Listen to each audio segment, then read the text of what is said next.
In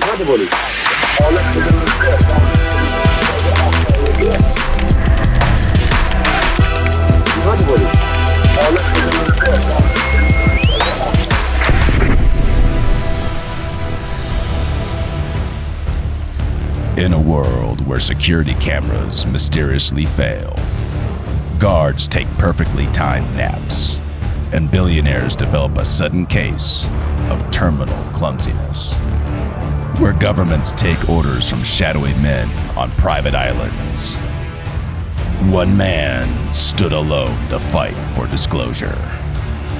Congress cheers the Epstein files open. Trump calls him a traitor. MAGA howls in betrayal. Both parties scramble to relock the vaults. He didn't kneel. He forced the real reckoning. Thomas Massie, the last honest man in Washington. The storm begins now. Fuck, that looks good. It's just like a James Bond movie. I'd watch that. Yeah. Hell yeah. Well, welcome to an episode of Human Reaction, everybody. Thanks for being here. If you want Bennett to produce that movie for us, hit the like button. And leave us your comment below to tell us who you think David sounds like the most. My money's on James Earl Jones right now. Whoa. Mine's Optimus Prime. Okay, that's pretty good. Pedophiles roll out. Do it. Pedophiles roll out. Oh my God. That's going on the stream deck. Your for lack sure. of faith is disturbing. Yeah. No, I'm going Kratos. Fair. Boy. Yeah. That's my voice right now. Sorry. You got to listen to it. Yep, David is a little under the weather, but we're making the most of it here in David the just studio. got us so many more female listeners. This is true. Is that what the ladies want? I don't know. Hey, ladies, I don't know. would you like to learn about economics? Ladies, let us know in the comments if that is what you want. Oh my God, ew, David. Okay, enough fun. We're here to talk about pedophiles. Epstein man. file release 2.0 2. Just And I feel like it's part 2. 27.0. I feel like, yeah, this is at very least part 2.5. You know, this is like a mid... a mid-version 2.378. update. Like, Yeah, exactly. Some bug fixes in there, probably. 2S. It's a patch fix. There was a quick hot fix that was needed to be done. Well, yeah, I mean, the files were about to get released, so they had to patch that really fast. Well, you got to put some nerfs on it. Oh, absolutely. Yeah, definitely. Yeah. Yeah. Let's, devs do something.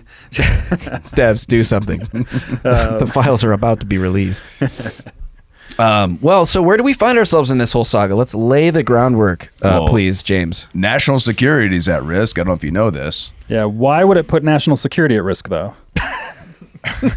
Why would releasing a pedophile list put national security at risk? It's the goose. It's the goose meme. Good question. It's a good meme. I think the goose sounds like David. That's how I'm forever going to read this meme in the future is, why would it put national security at risk? Why would releasing a pedophile? It's not goosey to me. Not very goosey. Dave's voice is not goosey. I don't picture Dave as a goose. More of a business goose. Yeah, you're like the evil like That was a good capitalist callback. billionaire That was a good in the callback. high back chair, Yeah, you know, yeah. in his tower, lording over I see Gotham. you've made it all the way here. Yeah, that's right. Yeah. Find out my grand plan. He's petting a business goose. But yeah, so some context is we have Joe Rogan was on with Theo Vaughn. They talked about kind of like the buildup. Like this is like to capture the vibe of the moment is all this pressure on Thomas Massie about this effort. And I think this is, you know, it's a tremendous white pill for the Republic to a degree that you could still have things come together to accomplish something that's very, very popular that the public wants. And so in this context, Joe Rogan asked Theo Vaughn about it. Yeah, I don't think I've had people that's that dangerous.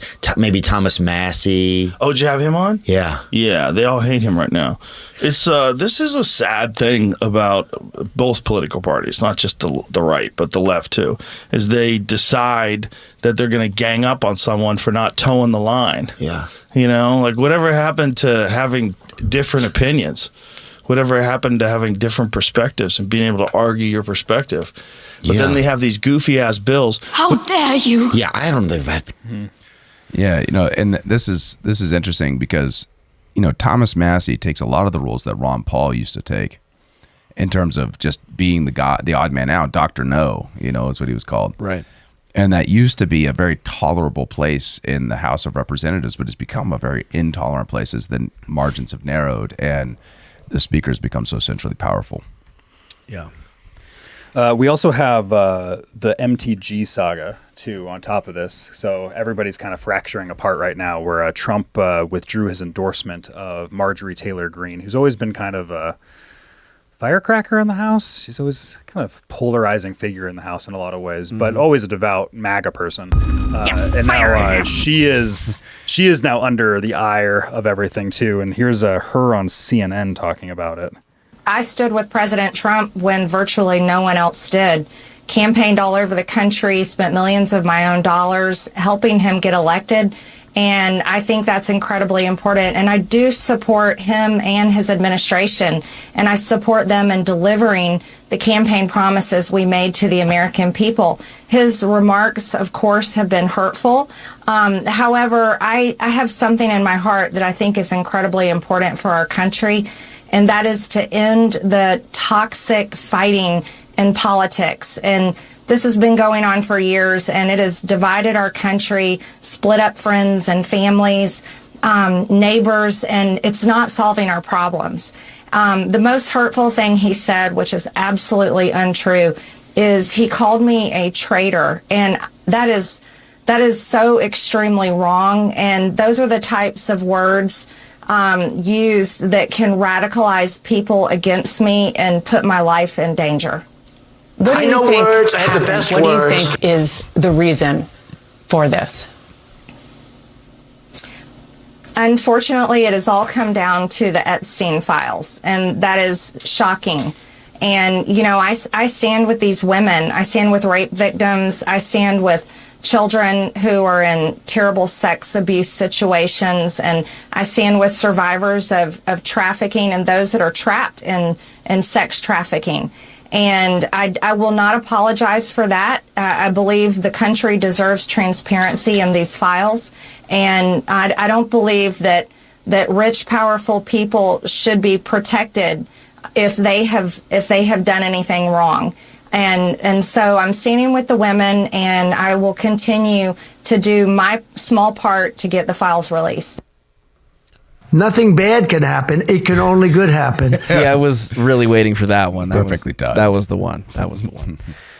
Yeah, I mean, well, to the point of that perfectly timed soundbite, I mean, this has really caused a lot of bad things to happen for Trump. So many, in fact, that it seems he's entirely switched his whole position on releasing the Epstein files. I think there was a huge backlash on the internet, and now here we find ourselves. He doesn't care if they're released, right? At least allegedly. That's that. Yeah, go to the next one, Kyle. Here, it's the truth tweet. Already does that, and he basically winds out this long-winded, justification how it's just to distract from all the great wins of the administration, but Republicans should vote for it because ultimately it's going to hurt the Democrats more than the Republicans.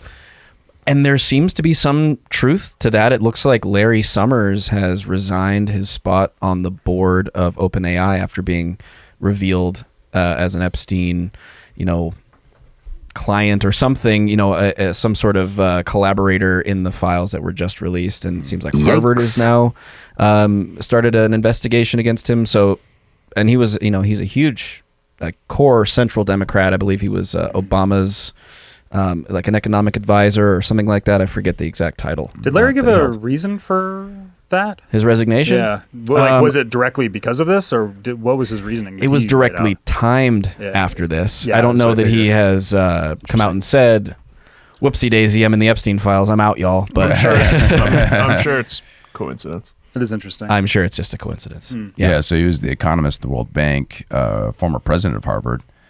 He's the director of National Economic Council under Obama. That's right. And the former U.S. Treasury Secretary under Clinton. That's right. Yeah, so big guy in the party. He's been around forever. Yeah, major figure for the Democrats. It's definitely been around.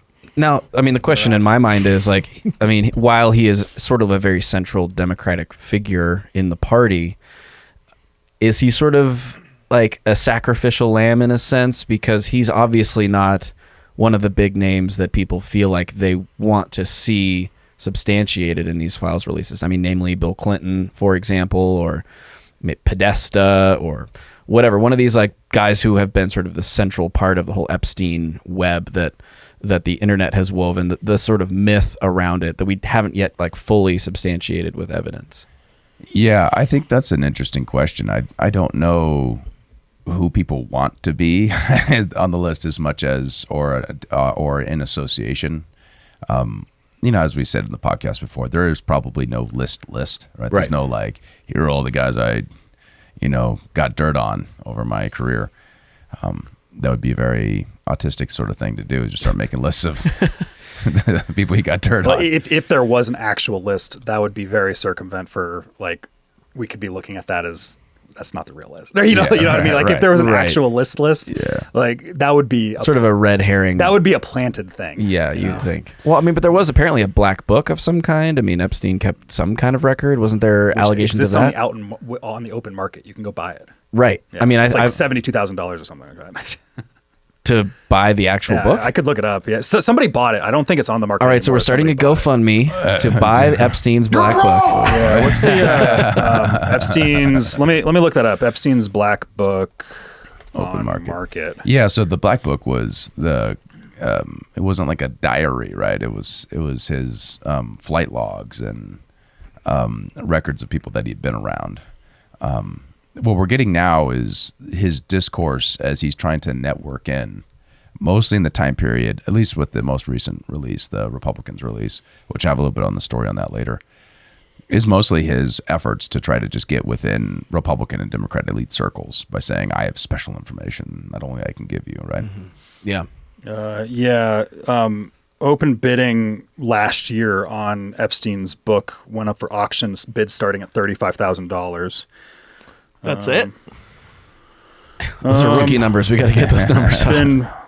Been put up on private sale and drew offers in the area of $100,000, according to the auctioneer. The offers were then rejected. I remember when this was happening. So it was, but there's the book that everybody was like, you go buy it. Who's selling it? Maryland-based Alexander Historical Auctions. I think we should investigate them. Yeah, that's interesting. How'd they get it? I don't remember. This was a story a while back. I remember when it was a thing that happened. This is a rabbit hole we probably don't need to go down. A little bit tangential, but still curious. Yeah, well, I mean, we'll see. I mean, he did have a very wide reach, as we covered last week, from Bannon to other folks that he was in dialogue with on both sides. The question of whether or not it hurts the worst, the biggest people on the left, that's always seemed pretty clear to me, given his association with the Clintons for a very long time. Yeah. Well, his kind of primary operating days was when Bill Clinton was president too. Mm-hmm. So he was kind of the most likely target for anything, whether it be blackmail or just deal juicing or whatever it might be. There could be a lot of things of what it was. But even in a lot of the emails that came out last week, there was a lot of kind of him just being like, him not liking Bill Clinton too. There was a lot of that was in the emails, which is kind of funny. It's kind of like this guy I have to work with kind of a thing, but I don't really like him. Like there was a lot of that was in there. But also he seems kind of bitchy. It's like to everyone else around him. Yeah. Whenever that person's not in the email, it's like that fucking douchebag. Yeah. You know what I mean? I mean, is that the way he kind of played across the aisle? Is he just like talk dirt on, the other side to talk dirt on Clinton to the Republican people and vice versa? He kind of just, made gossip. I mean, it doesn't seem like something he wouldn't do. What is interesting is the degree to which he was fluent in both sides. And you kind of see when you look at the totality of it, how much the whole thing was a game to him. Mm-hmm. So like during the Kavanaugh situation, Trump won, he was texting, I think, with Steve Bannon about it. And he's talking about Chevron defense in it. That's something I knew about as like someone in the conservative legal circles. Not something that you would guess that this guy would know, but apparently someone had let him know that was a major priority of the conservatives at the time. and was like appealing to, I can help him get out of these allegations and that sort of thing. Interesting. Yeah. Power broker. Yeah. Well, that's kind of been the mainline thing, because I think people often get bogged down in the blackmail thing when there's not actually a whole lot of evidence of blackmail per se, but like the access aspect of this is where the real story is like he's a go-between guy, he's a fixer, he kind of facilitates deals happening with this country and this country, or this corporation in this country, and in a lot of ways, the girls that he comes with him are kind of, it's almost like a nightclub promoter. It was like, I'm bringing the girls with me kind of a thing, to kind of make a good environment for deal making and fun times to be had at resorts and things like that. Like, and he has kind of like a sugar daddy relationship with these girls, is what it appears to me always. Like, that's kind of what he was. Like, I think people get too hung up on like, he's clearly blackmailing on people. And it's just like, there's not actually that much evidence of that se. Like that's a lot of speculation on top of it. And if he was blackmailing for 30 years, like that's a thing that probably doesn't last as a 30-year operation for a long time, if that's the case. Well, it's that's the thing that unless exposed. there's backing to it outside of just him doing it, right? I mean, if he was a lone actor doing that, yeah, of course, there would be ways for powerful people to kind of neutralize him as a threat. But if there's entire nation states intelligence apparatuses working with him, I don't think that's as easy to kind of just deal with. Yeah, to me, it almost, my assumption has gone where if there's blackmail material, that almost seems to be more like his own safety net, rather than it is like using it as a coercive thing to get people to do something. Because once you start doing that, that starts to get around with people in power networks, where it's just like, don't trust that Epstein guy. But like, there wasn't that was going, like, there's not really evidence of that. Everybody kind of got along with him, and, you know, he was kind of creepy. He got high on his own supply sometimes. He's part of the, the Khashoggi stuff, who was kind of like an access agent, arms dealer guy for, in the Middle East too. And he was kind of like that. He was like Hugh Hefner in the Middle East, kind of. He's just like this like fat, ugly man that has all these girls around him in this harem, right? Like, and then he's deal juicing everywhere. So I think the like you said, the extortion happens on a very subtle level, and that's the best kind of extortion, right? When I'm around this guy, I have a really great time with beautiful women, and my wife doesn't know about it. And it's all about round-the-clock sex. It's all, come on, man. Well, a lot of a lot of it doesn't even have to be sex or anything, or like massages and stuff like that. Like, it's just kind of like, or there's girls around math for equations too high up. Oh my gosh! Thank you so much for bringing that By back. By far my favorite. I don't care if it's fake. It's the funniest thing. That was the Hawking's thing, right? Yeah, that was the Stephen Hawking's thing. That's right. I remember for a thumbnail on a video, Bennett was really like, Kyle, use Midjourney. Try to get Stephen Hawking's with women at a blackboard doing math equations. We need it for a thumbnail. Not just women, Kyle. Midgets. Yes, midgets. Too high up. They can't quite reach. They can't quite reach it. It's so funny because he's in a wheelchair, so there's lots of things that he can't reach if he could reach. That's the power fantasy. That's the power fantasy for sure. Taking him down a peg. And they'll never solve the problem because they can't actually reach the board. Exactly. Yeah. Wow. It's multi-layered. So many layers. I can't remember, where did that come from? I don't what know. was that part of it? I don't remember. It came out of some leak or something. I can't remember. Oh, God. That like a text message thread or something? I can't remember. Yeah. That just killed me. It was so funny. It was a better time then. It was a better time then. We had hope. That was a weird time. So we do have hope now. This week, the discharge petition did succeed in the House of Representatives, 427 to 1. It was then immediately passed by the Senate. It's due for transmittal to the president, which we'll probably see a signature within the next few days. Do we know who the one was? I actually I got him right here. Actually, yeah. Rep. Clay Higgins says, this is the one vote on it that voted against. I have been a principled no on this bill from the beginning. What was wrong with the bill 3 months ago is still wrong today. It abandons 250 years of criminal justice procedure in America. As written, this bill reveals and injures thousands of innocent people, witnesses, people who provided alibis, family members, etc. If enacted in its current form, this type of broad reveal of criminal investigative files released to a rabid media will absolutely result in innocent people being hurt. Not by my vote. It doesn't. Your vote doesn't matter. You were one person. The Oversight Committee is conducting a thorough investigation that has already released well over 60,000 pages of documents from the Epstein case. That effort will continue in a manner that provides all due protections for innocent Americans. If the Senate amends the bill to properly address that, this doesn't matter because the Senate has kind of moved on by this point. This happened before it got to the Senate. Very principled, no. Is he known for making principled votes on things? Do we know much about this guy? I don't know him. Not really, no. I don't know him. But what's interesting is the degree to which the bill does already allow for exactly the things that he's talking about. In fact, that's one of the criticisms of the bill is it allows for ongoing investigations or people who are, it prohibits from doing it just out of embarrassment because it leans towards full disclosure. But it says particularly like the people who are actually victimized by Epstein is allowed to be able to be redacted. So it's a tricky place he put himself in because of all the things to really step out and go forward. This is a weird one, It is. It definitely arouses some suspicion about his motives. Even as principled as he wants to come across here, it's sort of like, are you trying to hide something on someone's behalf? I don't know. Not that it's going to work. I mean, it clearly didn't. Maybe he was just going for that fat engagement. Yeah, 3.7 mil. Yeah, maybe so. some good engagement on that one. That's not bad. Maybe it's just rage baiting. Oh God, we have Congress people rage baiting on X. They are just taxpayer funded influencers at the end of the day.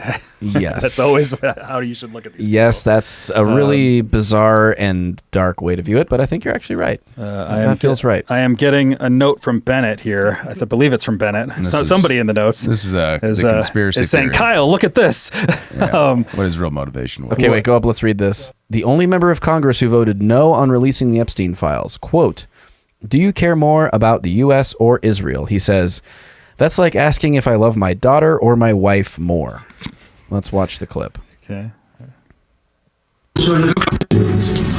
Okay, so can you answer the original question? Who do you care about more, U.S. or Israel? There's no variance. It's like you're asking, do you love your wife more than your daughter? Well, and you said it's a simple question. It is. Do you love your wife more than your daughter? I love the United States more than I love Israel. It's a very simple question. Great love, and you as a human being, you express that love, and you have core principles that drive you to your love for your wife and your love for your daughter. It's two different loves, but neither of them is greater than the other. You understand? Who's the priority when you're casting? It is weird. That is weird. Oh, that is. Maybe that's the motivation. I would feel weird if that's the motivation in itself because, of all these people that are of similar mind that did vote yes on this. Really, 19 grand isn't that much. But that's actually a good point. It's actually a very low ball number. But I mean, obviously his love's pretty cheap. But it is an ideological alignment. But I'm not sure that's not kind of forcing the theory circumstantially. Of course, yeah. It's just it's more of an implication than anything else. I do think it's forcing the theory. I just happen to see it right before the show. It is funny. But it's a question mark that is outstanding. Why be so principled on this thing? And I'm sure his voting record is probably, and I haven't investigated it thoroughly, but probably full of other things where he's compromised principles for deal making and other benefits for his district or whatever. Yeah, this isn't a vote that's going to make you friends. Right? Yeah, I don't think anybody's going to come up to you in the halls of the Capitol and go, "Hey, really respect your decision on that. Yeah, good job." Yeah, good job on that one there. I don't know. It just seems like just from a game theory point of view, what are you doing, man? Yeah. It doesn't matter where you stand on any issue, really. It's just this is a weird one to have and make a tweet for principles on. It's very strange. It's a weird hill to die on. Yeah. Especially because I'm not sure I really understand his concern, right? Because it is true that since the 1940s, we've had this sort of secrecy around federal information. But prior to that time, most court documents are actually quite public in the Western tradition. If you're brought to trial, you are, that's usually public information. You have a right to know that information, typically. So it's strange that he would try to make this is our tradition. We're violating this old tradition. When really what we're talking about in this case, when it comes to a federal prosecution of this kind. That's full of international espionage. Yeah. It's really only since the 1930s. Yeah. Well, and I mean, what did he get for his principled stand? Doesn't seem like any standing ovation from the president. In fact, as we mentioned earlier, the president has changed his tune on the whole thing altogether at this point, right? Yeah, and what's most interesting about that is to the degree to which the MAGA influencers have tried to like go with him on it and how torturous it is. This is from now. When you say MAGA influencers, do you mean ones that were originally supporting his objection to releasing the Epstein files? Twitter influencers in general. Yeah, exactly. Like people who are just like Trump spent the election saying how important the Jeffrey Epstein files were. Now have been saying that's a Democrat hoax for the last few months. Are now saying, and now it's like the Democrats fell into a trap. Is kind of the narrative that's being pushed forward. The old 5D chess line again. So over that. It's like, holy shit, Trump is going scorched earth on Epstein's actual friends like Bill Clinton and Larry Summers. He calls them out for going on the island. Now the Overton window has shifted and left. We're baited into caring about Epstein. It's time. It's time. Yeah. Biggest backfire in history from Cat Turd. I mean, in a sense, it is like a backfire in a sense because of like Larry Summers and things like that. But it is one of those things is like how much of this is like calculated game theory and how much of this is just kind of flipping because of internet sentiments and like all of those things are kind of up in the air. Is like Trump kind of goes with the winds on all of those things all the time. I mean, right? so the game theory would be that Trump resisted releasing the Epstein files to get the Democrats to want to, so that Thomas Massie, who was somehow secretly collaborating with Donald Trump to put up this whole discharge petition, got the Democrats to vote for it, and now Trump is like, haha, gotcha. Like that's the theory? Well, that seems to be their theory. Like the thing that I would say to give Trump more credit on this is something that I think is probably true, is something that he was saying months ago on the Epstein files, which is that there's probably a lot of embedded information and kind of like misinformation that's swarmed throughout these like fabricated emails and things like that. Like when Trump's talking about a Democrat hoax with the Epstein files, that's what he's talking about, is that there's kind of this collusion in the same way that Russiagate had, where there's like a manufacturing of information in order to sway public opinion one way or the other. So false evidence might be inserted into the document releases. Which is something if I was them, I would do that too. Like if I was in the Obama administration, that's what I would do. Yeah, for example, like the reason why we got this most recent 20,000 bulk drop from the committee was that the House Democrats in the Oversight Committee, on the morning of November 12th, they dropped 3 specific emails from Jeffrey Epstein sent to Maxwell. I'm not able to say it right now. That's all right. And author Michael Wolff. It referenced Donald Trump. G. Yeah. G. Maxwell. The emails reference to Trump in potentially damaging ways, which is strange because, like, if the international pedophile, sex trafficking fraudster hates your guy, isn't that a good thing? Like, it's so strange that's like. No, there was tweets from the Democrats' Twitter page that was like it's a slam dunk because Epstein says that Trump was a bad guy. You're like, it was like, what? What? So if a bad guy says your guy is a bad guy, does it mean he's actually a good guy or he's an extra bad guy? Negative plus negative. Yeah, right. Negative times negative equals positive. I don't know. You have to have already embedded in your worldview that Trump is bad in order to follow that. And there's Trump was so bad, even Epstein hated him. Yeah, right. That's a crazy argument. Yeah. But like that's what a lot of was the narrative flow from the Democrats was around last week's file drops. And that in itself was just kind of, I was like, you need better comms, people. Yeah. Like, I think there's just that's going on there with the Democrats. But it's kind of like anything you can do to try to just get a bad media turn because it freaks Trump out, maybe. It's just trying to play head games. Maybe that was their theory. But then the response from this was Republicans dropping all of these pages, which includes the stuff from well that was because they were Summers. the Democrats were very selective in their drop. Yeah. And that made it, and it's where if you're just like looking at it at all, you're like, okay, well, if you're being selective in your drop, it's kind of like, okay. What are you hiding? You're trying to, well, and that's a lot of the stuff that was dropped there were things that have already been dropped, but they redacted names on the drop in order to make the narrative look different. Like they redacted Virginia Guffrey's name in there, which would make her like contradict what she said in her testimony in trial before, because she's the victim that died in Australia this year. She died? Yeah. Oh. In March, she died. She was suicidal, got hit by a bus. It's really confusing and complicated. She was in the middle of getting divorced, and her kids were getting taken away from her husband because she was kind of crazy. Whoa. There's a whole story that's back there. There's a lot of things that it makes me question her sometimes in her story. Like she's Kyle, a bit of an oddball. Don't victim shame. But I know that's not going to get me. That's not going to get me likes, right? Yeah. But it is true that she wasn't always the most reliable witnesses in many things that fighting with other victims all the time. Yeah, like her stories contradicting with other victim stories. Like it gets really weird, and it's where it's messy, and there's probably stuff going on with these people too, right? Because this is a very embedded intelligence networks from around the world, all part of the story, right? So there's going to be a lot of intelligence embedding that happens with this. It just makes you yearn for a world where people are generally good, well, and the world's nice not run by pedophile state actors. So I do think that this theory that Trump is playing 5D chess and was doing all this to maneuver Democrats into a position where they had to support the Epstein files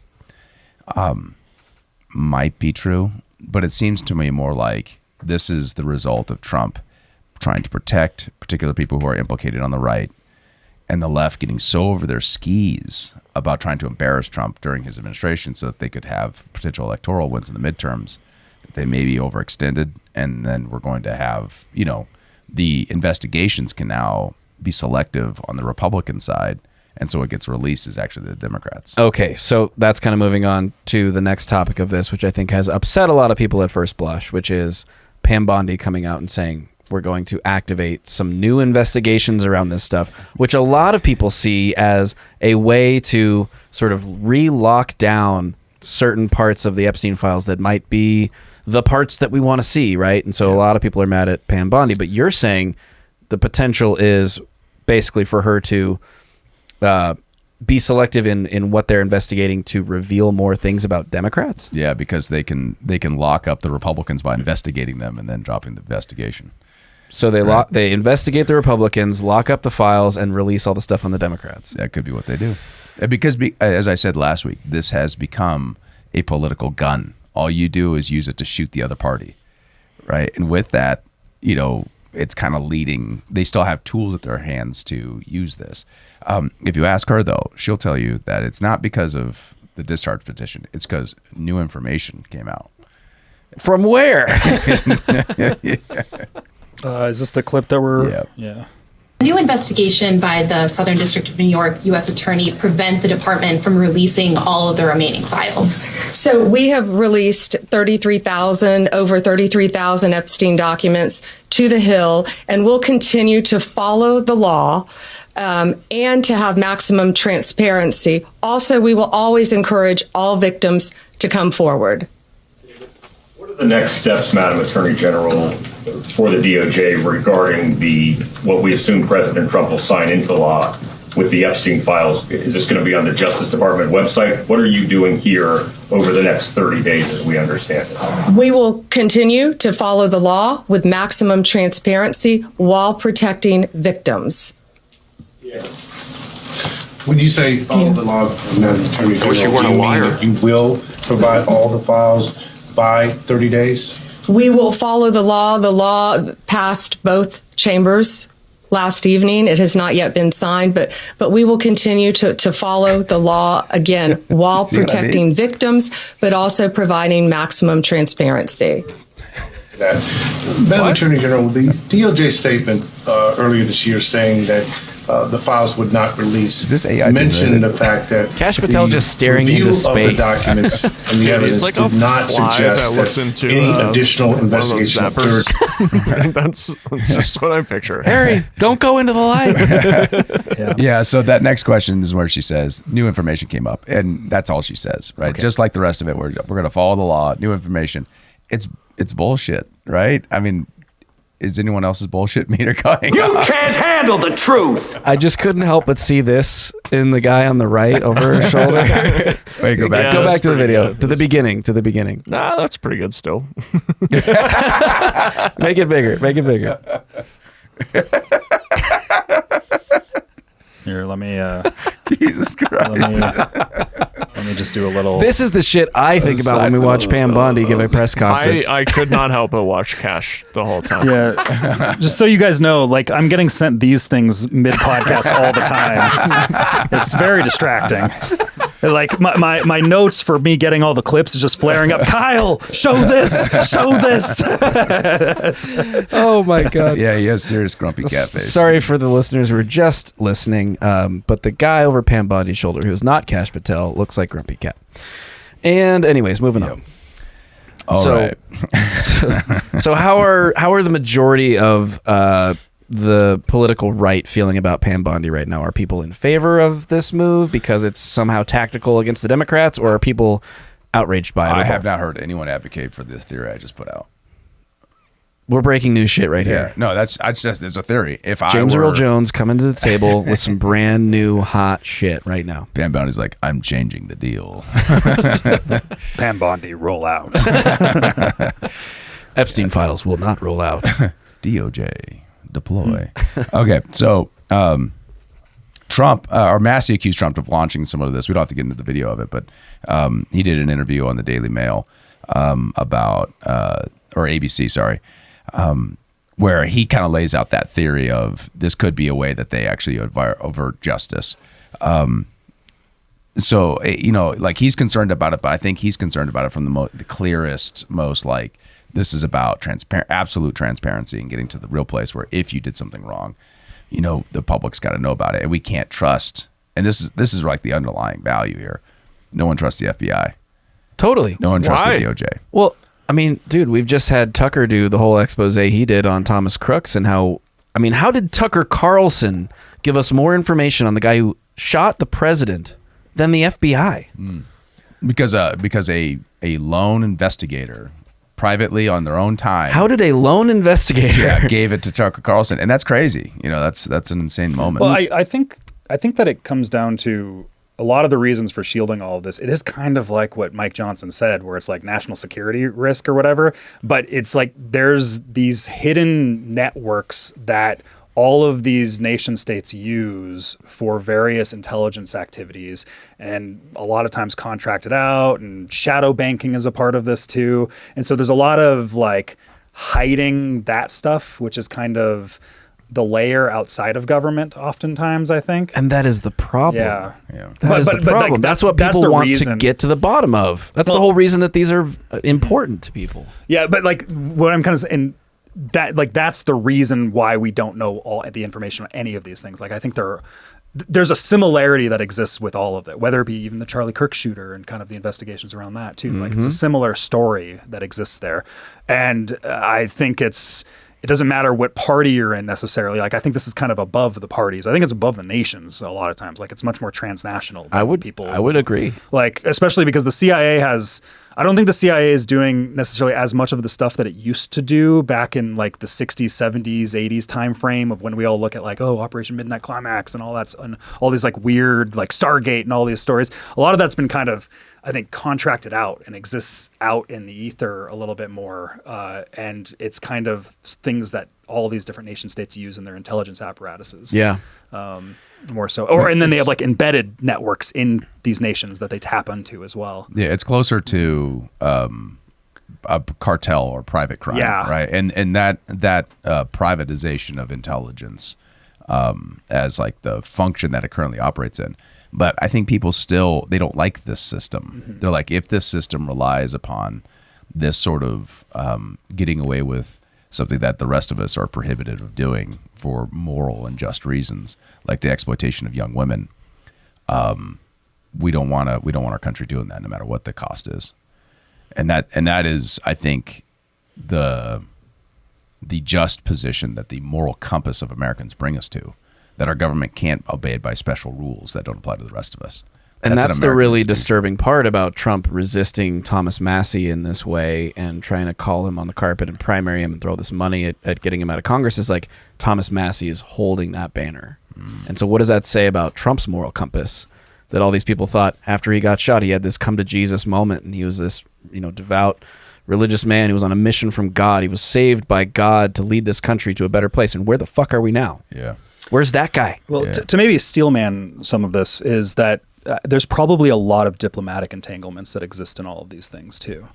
And if you just start, and it's similar, like even just look at all the foreign policy stuff and everything, like all of these things are very similar, where once you start to pull away from this one thing, all of a sudden there's like a dozen other threads that now have to be tugged on, and then that makes these people mad and these people upset, and then that creates this new conflict over here. Like there's like a deep web of all these entanglements that we're a part of, and I think that's kind of what, when we're looking at this kind of Maxwell network behind, because it's bigger than Epstein. A lot of this stuff goes beyond. There's a lot of Epsteins out there. I talked about. Many months ago on the podcast, some of the stuff that was going on with Ukraine and Russia, and some of the shadow banking, siphoning of money coming out of Russia that led up to a lot of the animosity and hatred of Putin back in like 2016, resulting in the Magnitsky Act is what it's called. But that came out of the Maxwell shadow banking network as well. Like this is a much bigger thing than just Epstein in itself. Yeah. So and that's the thing. That's why Speaker Johnson is saying this will upset the global political system. Yes. Which is like very honest. Like that is like the actual honest statement right there. Seriously honest. But people are saying like the global political system is a corrupt, evil system. We don't want it anymore. We want something better. And that is the right of Americans to articulate that and to push for that. But ultimately it might be kind of moot. If you look at the constraints on the bill do say that if there is a national security concern, they can redact. Now, they do have to then, what I think people are missing on this, and one of the reasons why you shouldn't blackpill too heavily on it, is that the text of the bill makes it pretty clear that if they do reattack for these reasons, for these intelligence reasons or international diplomacy reasons, they have to report to Congress exactly what the reasons are. Now that would be in a skiff. That would be, but you have to tell every congressman, which is way broader than what we usually get out of these sorts of things, and in particular detail why. So like that itself is a win. It's not as big a win as everyone wants, but when it comes to actual, some amount of accountability for these decisions, this bill has more than I think people are realizing. Well, because that's the hard part is if we're to live in a system where we have government and spy games, and you're never going to leave spy games. Like spy games, whether it was like this like perfect anarcho-capitalist utopia or something, there'd be private spy industries that are doing things, and they'd be keeping things from the public too, right? So there's like a question of how much can the public actually know, but then also what is the system for determining how much the public should be able to know that, like, and there's like no perfect answer to that, because it's like, how are you supposed to make a decision factor? And in a sense, this is kind of the way where it's like, well, the people that the public elects, you're trusting them with the information. Yeah. It's like, but people aren't going to be satisfied with that either. Oh, exactly, because right? they don't trust their congressmen either, or at least other people's congressmen so much. The trick is, and I would kind of say to that, Kyle, is I think people are still operating in the 8th grade government history class that you were told how the government works. Oh, yeah. And we left that behind the moment that we said to the CIA, it's okay for you to lie to the American public. It's okay for you to lie to the president if he doesn't need to know. Mm-hmm. And that itself destroyed the republic. Well, and that's the broader cartel of this whole thing, is where it's gone beyond the nation in a lot of ways, where there's these actors behind the scenes that are not even tied to one nation, it seems like. Like there's like broader mafia ideals that exist multinationally. So like that is a choice in a system that we fund as taxpayers, and by moving cocaine out of the United States and stuff like that. the Cocaine Intelligence Agency. Yeah. But making this point, we don't have to be that country. That's a choice. So the American people are in a very blind, stumbling forward, imperfect way, trying to grasp at there is something deeply, deeply wrong with our country, and we need to do something about it. And this is a focal point for it because it so clearly violates the moral rule. Well, the Epstein case has become a symbol. Like it's more so because it's one of those things where, broadly speaking, of like, is it going to change your life in any meaningful way? No, like it's not one of those issues. And so like there are a lot of people that kind of have that, well, this doesn't even matter. I want to talk about taxes or whatever, like there's that kind of contingency there. But there is kind of the symbol of whatever this movement is that has risen up. Epstein has become one of those. It's like Epstein and immigration have become like the two symbols of that in a lot of ways. So I wanted to dig into one more, like this is a story that came out of the 20,000 batch release that happened after the discharge petition. So there's this interesting story of this is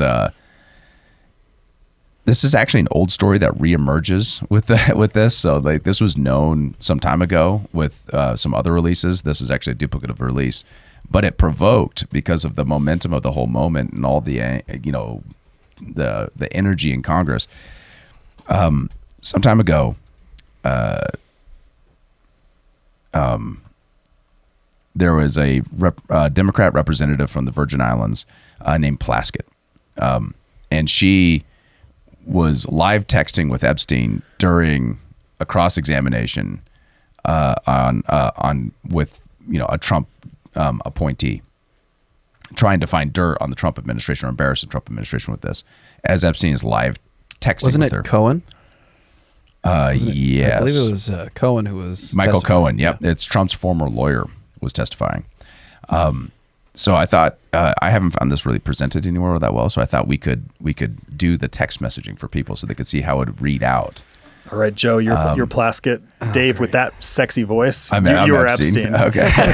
Oh, no. You need to be a sassy black lady from the Virgin Islands. This is going to get me canceled. Let's hear a really good Virgin Islands accent. I don't actually know how they talk. I think the closest I could get would be Jamaica, but I won't tempt that. Oh, come on. Bennett, you're going to have to get the blackface for Joe. Can I just comment on her attire or something? I'll get an image for it. I'll get an image for you, Joe. Oh, no. Oh yeah, we should toggle back and forth between their faces while we do that. yeah, Bennett. We'll do that in post. All right, so it's just below it. Okay, I got you. Okay, so it starts with me? Yep. All right. He'll talk about his grades. What privilege stands behind the non-release of college transcripts? That's still you. You didn't reply. You just left me on red. You look great. Great outfit. Are you chewing? Like tobacco? No. Not anymore. / chewing interior of my mouth. Bad habit from middle school. How much longer for you? He's opened the door to questions regarding, I assume, who are the other henchmen at Trump.org? Yup. Very aware and waiting my turn.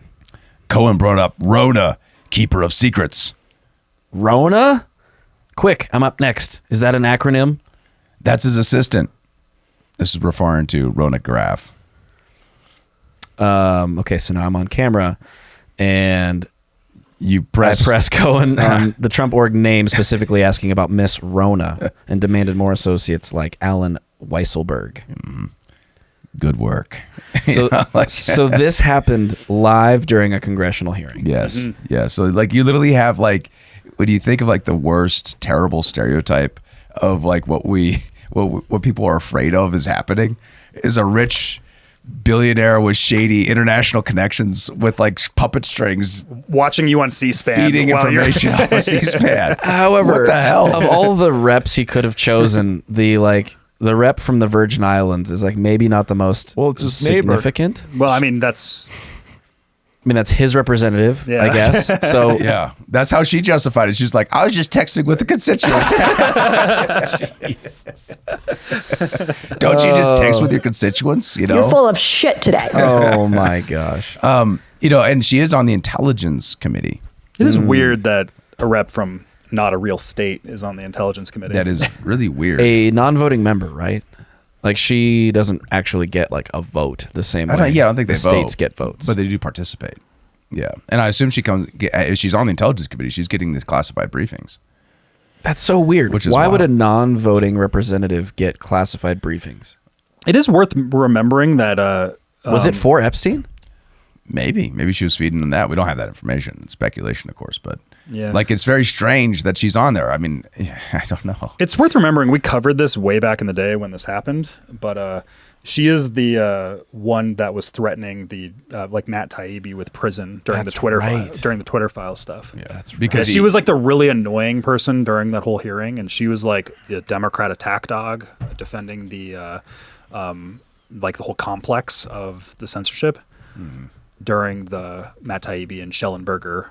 Yeah, I parts of the remember hearing. that. I remember that now. Actually, that's Yeah, same it's person. so bizarre that we have non-voting representatives. Like, what's the point?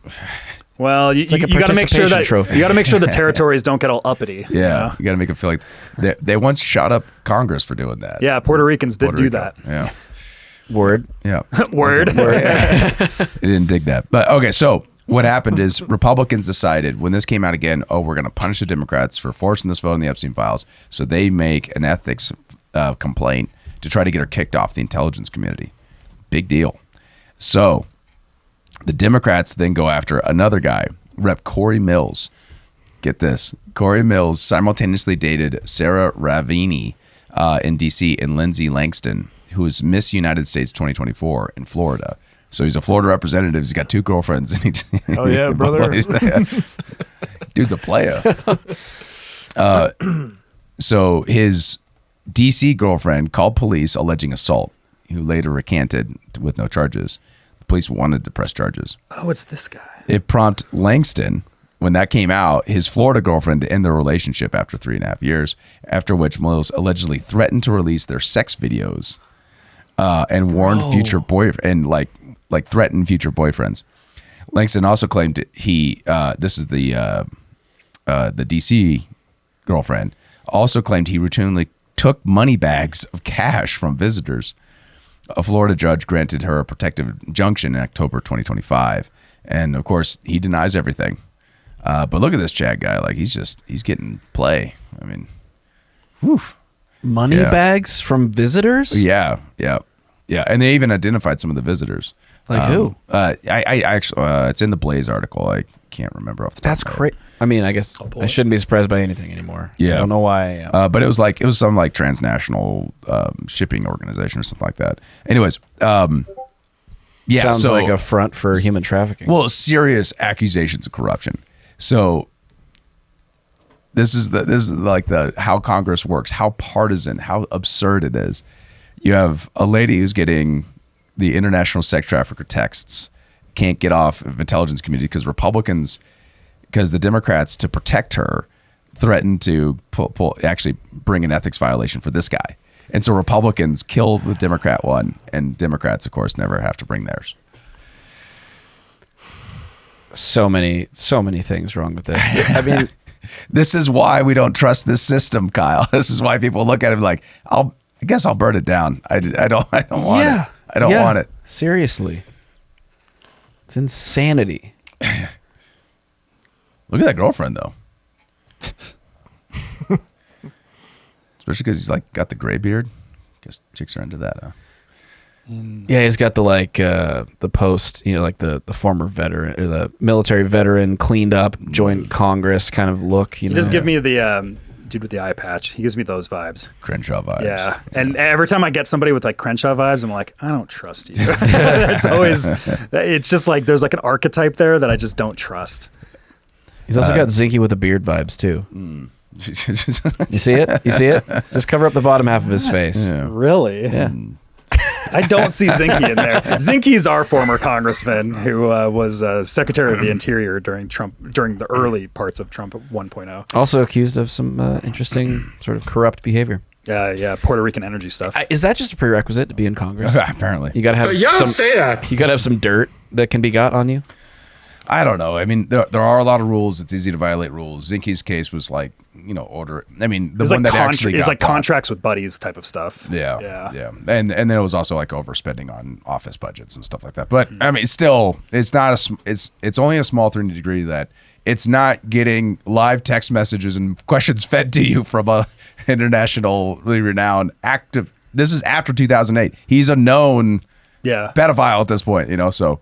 Well, that's one of those things where that's like the peek behind the curtain type of thing where you're like, because, you always watch those like C-SPAN hearings and you're sitting there like, what is going on? Like they're on their phones, they're getting past notes all the time. Well, these are the types of notes that they're getting. Yeah. Right? Well, it's one thing. It's from your staff. Telekinesis, Kyle. Hell yeah, brother. It's one thing if it's from like your staffer who did research on the question at hand and needs to give you facts. It's another if it's an international financier. That's a whole different look. But he's a constituent, David. Yeah. It's totally normal. Everyone does it. Dude, this is what I do with my congressman. I'm just like, hey, ask this question. They totally get back to me. All right. Yeah. So last story, Epstein-related story. Dropsite News had a new story on the Ehud Barak hacked emails. This was very interesting. Now, I'm going to say a word. The R word. Rothschild. I was like, that's not the word I was thinking. Oh my God, ew, David. So this story is interesting. So basically, Jeffrey Epstein's role, again, and this is similar to what we covered last week, but I think it's interesting, particularly because it's the Swiss Rothschild part of the Rothschild banking family. Him connecting this with the Rothschild Bank to finance Israeli cyber weapons. Now, it doesn't tie this directly to Pegasus or any company that I'm aware of that is like known for the one that developed it or something like that. But the basic story is after Snowden, Epstein and Ehud Barak are like, wow, we need to get in on this whole, surveillance game. So he helped finance Israeli startups doing surveillance technology and cybersecurity weapons. With Rothschild money. And Ehud Barak. Yeah. Well, I think like venture capitalism type of stuff. Yep. So like that's venture capitalism for spying on everyone. That's a way to view it. Like this is old European banking money being connected to Israel for the purpose of surveillance of everybody. Well, the Rothschild family were like one of the original like financiers of the purchase of the land that is present day Israel. Yeah, the British branch of the family. Yeah. Yes. The British branch has kind of fallen off. Like the main branch right now is the French branch, but yeah, it's crazy that there are different nations of branches of this family. Well, it's kind of, you have these like clan families and, certain bloodlines kind of just fall out. Certain ones do more incest. Like that's just kind of how it goes. Right.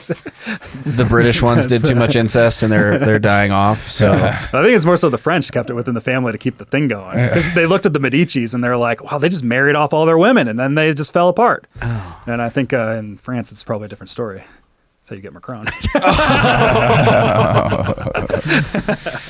Sounds like sounds scary. I don't like it.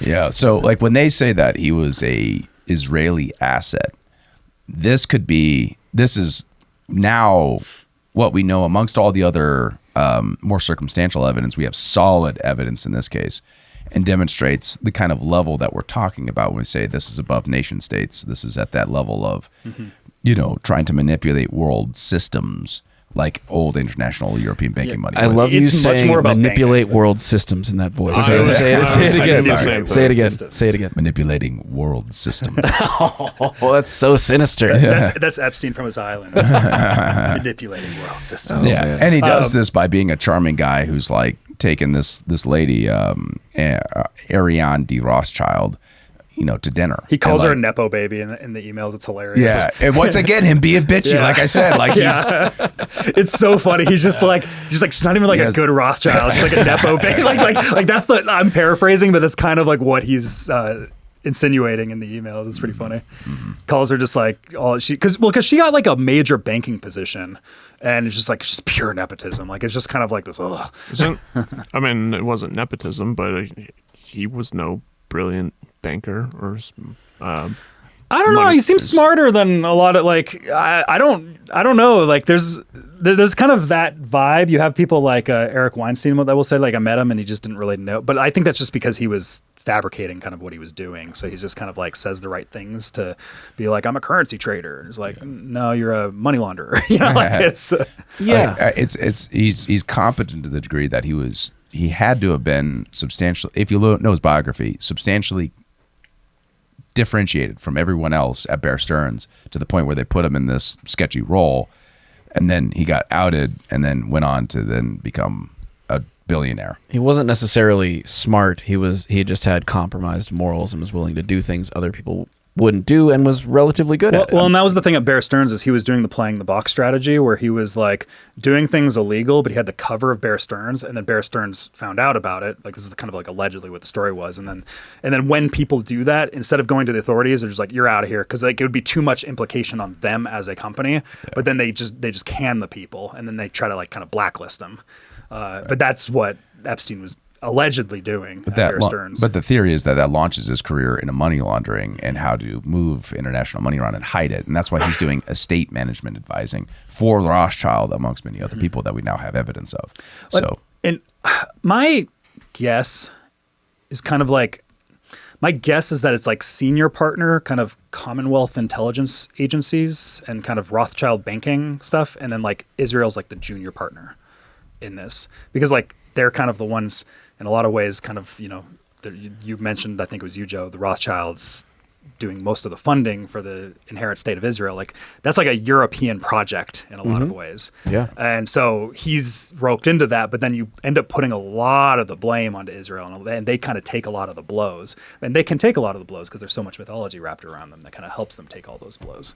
Keeping the Rothschild family covered. Yeah, because Robert Maxwell, who seems to be kind of the progenitor of at least this network in a lot of ways, you know, the British government said that they believed he was a Mossad spy. That could be the PSYOP in a ways. Like he could have been an MI6 spy, and they're just like kind of laying it off on like, oh, he's just working with Mossad, you know. But like, but he's part of like this is collapse of the British Empire era. Like the 1900s is when the British Empire is like theoretically dead, and like those intelligence networks are spanned all across the world, everywhere in all of these countries that, you know, that Epstein has his like foot in there. Yeah, right. I have to bring up one thing since we've gotten into the international banking stuff regarding this, and you weren't here last week, but it has come to light that Epstein had a hand in funding the MIT what is it called? Bitcoin Core. Decentralized Currency Initiative or something like that. Digital Currency Initiative. Yeah. So he was basically, he had gifted money to the Bitcoin Core developers. Yeah, at MIT. Yeah. And that had kind of some major ripple effects, at least that I saw on X and elsewhere in the cryptocurrency space. What's your take on that? What implications does that have for Bitcoin, in your opinion? I don't really have a take on it, to be honest. That's a letdown. Well, that wasn't anything new, actually. Like that became like a thing that was, but that's... You're not talking about the Epstein connection wasn't new. You're saying that Bitcoin Core being the MIT funding and potentially intelligence threads and stuff like that. I think that, that type of stuff's not super new. But Epstein being involved specifically.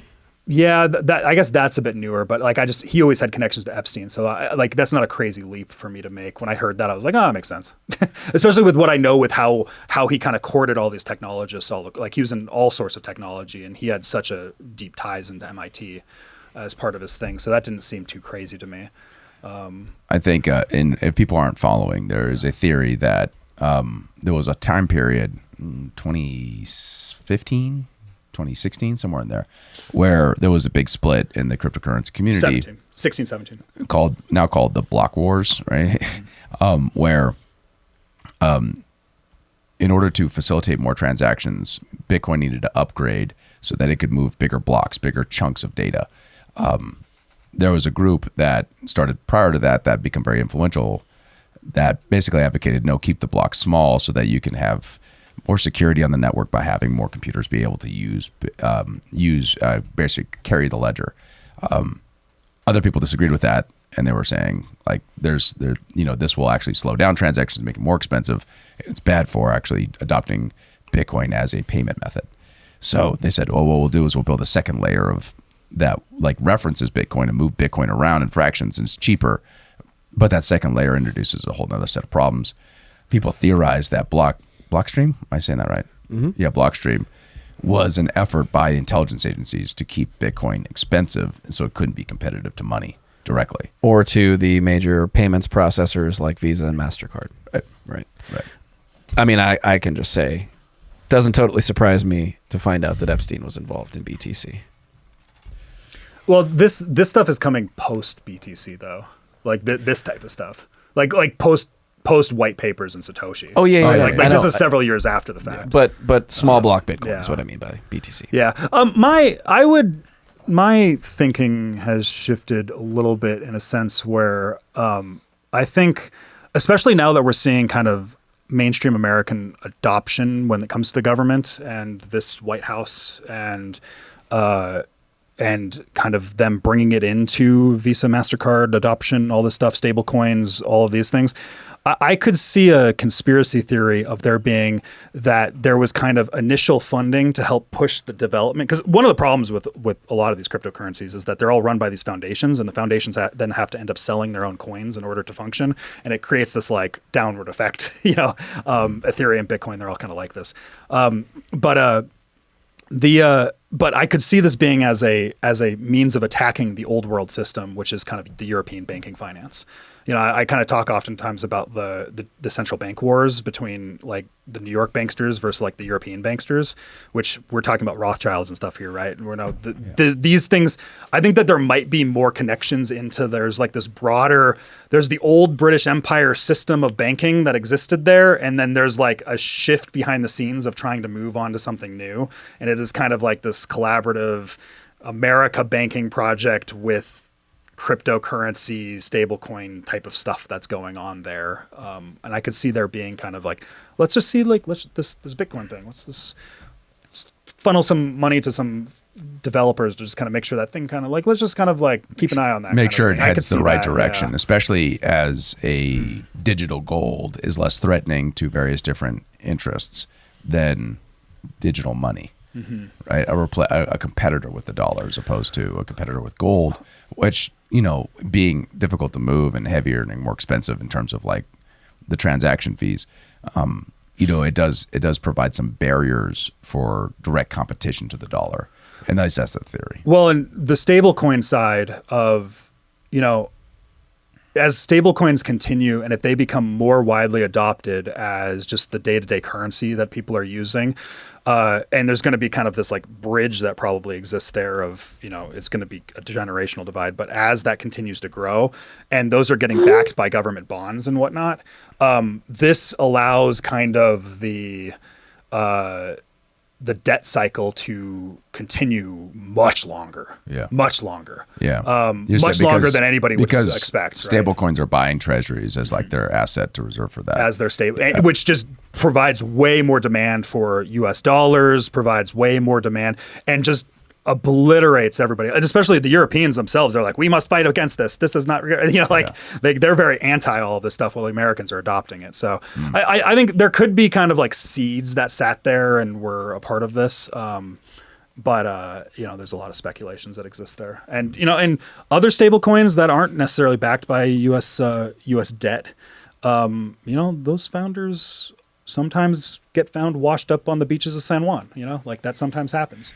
So sometimes frequently. Yeah. No, I have one particular Nikolai from MakerDAO, which is the person that I'm thinking of, but that type of stuff exists there. So, but like, that's why where I get frustrated with a lot of the Epstein, to bring this stuff back to the Epstein stuff, I often think, people get way too hung up virtue signaling about the pedophile stuff when there's not really a lot of blackmail evidence per se there. But like this like banking apparatus and like the shadow networks exist. That's where the real story is to me. It's like the pedo stuff is like 1% of the story, but everybody gets keyholed in on those things. And that's where I get very frustrated. Like I get frustrated with the virtue signaling of people who like just showed up to the Epstein story after he died and they haven't been there for everything else, and they get very hyper fixated on like, Israel and pedophiles. Like that's all that, but it's like, you're missing such the broader picture of this. Like there's just such a bigger world that's this whole thing's a And part that's part of why I think the Bitcoin story is really interesting, and I would love to know more about that specifically. So hopefully there's more information on that as the files continue. It's also one of those things with the Epstein stuff. Like he was just giving money to all these different people. Like, he was, he was hanging out with like Steven Pinker and like, he's trying to attract like the Weinstein brothers and things like he's attracting all of these people that are in different fields everywhere. So like, yeah, like it seemed to be kind of what he was doing is kind of like, I'll get you some venture funding. I'll help you with that. I'll help you with your project. And he just to make sure like I am the access point for the people that use me into all of these different industries and fields of study. And we can keep an eye on this. And the Mossad connection, that's kind of a historical normal Mossad move is to steal technologies from America and such, right? Like that could be the angle there too, right? I think to land the plane here that there is long been speculated that effort to keep Bitcoin expensive to move around wasn't it's not even that expensive anymore. Well, yeah, I know, but at the relatively time, orders of magnitude more expensive. Yeah. And otherwise might have been had they changed what we're talking about.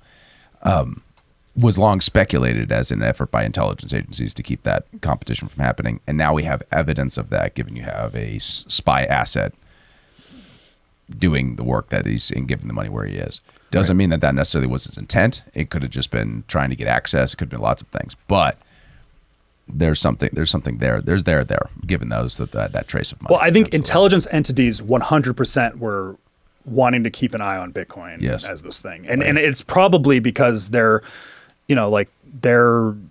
being controlled by the banks who really want to keep an eye on this thing. Well, also like the banksters, like the it's also really helpful to have anonymous digital cash or anonymous digital value assets when you're a spy. For the same reason that Onion Network was developed by Navy intelligence and then brought out to the public so that you could have lots of noise that your agents could then hide inside of to move digital information around the internet securely. You want the same thing when it comes to your cryptocurrency, where lots of people are adopting it. And what's a better way to make people adopt it as digital cash or digital gold? Maybe they thought that was more compelling, and it had nothing to do with anything like actually undermining from competing with the dollar. Well, and the currency in the aftermath of a lot of this stuff too that's going crazy right now is Zcash, which is privacy focused. Yes. Like, crypto's kind of is in a massive kind of spiral downward in the moment. Zcash, if you had any money in Zcash, you're way through the roof right now, which is privacy focused. Which is kind of interesting in itself. Not financial advice. Not financial advice. Do your own research. Well, guys, that seems like a great place to wrap up. Thank you so much for watching this episode of Human Reaction. On behalf of James Earl Jones and Kyle Mack. Autobots roll out. And Bennett. David, why don't you send us off with a nice deep, sultry tone. Something. Give us something. Catch you next time on Human Reaction. See you guys. Is that for the stream deck? Thanks for tuning in to Human Reaction. Please be sure to like, follow, subscribe, and give us a review on your podcast platform of choice. And if you want to become a member and support the show financially, check out humanreactionpod.com.